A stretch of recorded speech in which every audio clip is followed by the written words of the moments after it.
A pest known as the Cassava HornWorm is inching its way across scores of farms throughout Trinidad, wreaking havoc and causing farmers in Caparo, Todd's Road, Freeport, Rio Claro and Barrackpore much anguish. When you walk through there, it's just sadness and you just want to burst in tears. Please just destroy. Please just destroy. And we really need to get some assistance from the minister. Because all money we put out, we take loan, everything going down the drain. Is that the sad? To date, 30% of the cassava fields in the country have been affected.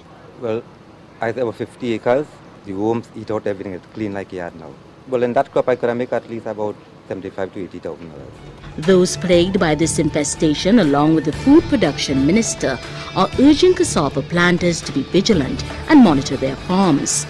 Additionally, all instances where these pests are found must be reported to the Trinidad and Tobago Agribusiness Association, TABA, and the Ministry of Food Production regional offices.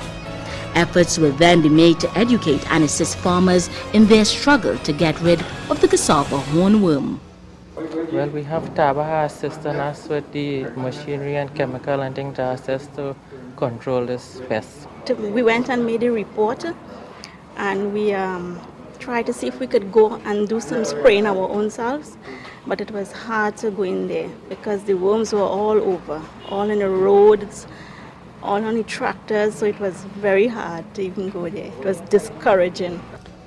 But what exactly is this Cassava HornWorm and where did it come from? Deputy Director of the Resource Division in the Ministry of Food Production, Dr. Mario Fortune, explains the life cycle of this pest and highlights how it destroys the livelihood of farmers. So it is not a strange pest. It is not a pest that came into Trinidad. It is here all the time. As you know, this is a moth. This is not a worm. It's called hornworm because this is the caterpillar part of the moth, is the part does the damage. So the farmers will see this and say, hey, worm, hornworm. But this is a moth. It's a nocturnal moth. It flies at night and it lays its eggs on the leaves. It lays, one moth could lay about 1,800 eggs. Eggs hatch, and when the eggs hatch, they hatch into these little larvae. And they feed on the leaves and the stems and they keep growing. When the time is ripe, they drop down and they pupate. They form into a pupa, they drop down into the soil and they form into a pupa. And eventually the pupa will eventually burst and a new moth will come out. An attack has been launched against this pest, which is being sprayed with very potent chemicals. The chemicals are available in the agri stores. There are at least 3 chemicals we have using karate and aglipin.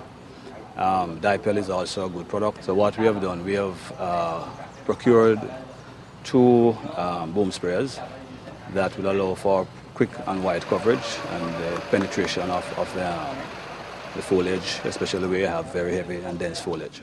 Although they are privately owned farms, the ministry felt it was important, and I felt it was important, that we stepped in to lead from the front in terms of how we were going to handle this matter so it didn't become a national issue. It is suggested that farmers who wish to treat their own crops spray the pests during cool periods in the day in order to effectively get rid of the Cassava HornWorm. It is also advised that farmers use protective masks. This outbreak is the first of its kind in the country and is hitting farms hard and fast. As a result, efforts are being made to sensitize and educate farmers. Officials are urging affected farmers to contact the Ministry of Food Production regional offices and TABA so that they will be able to get the help they need to eradicate this destructive pest.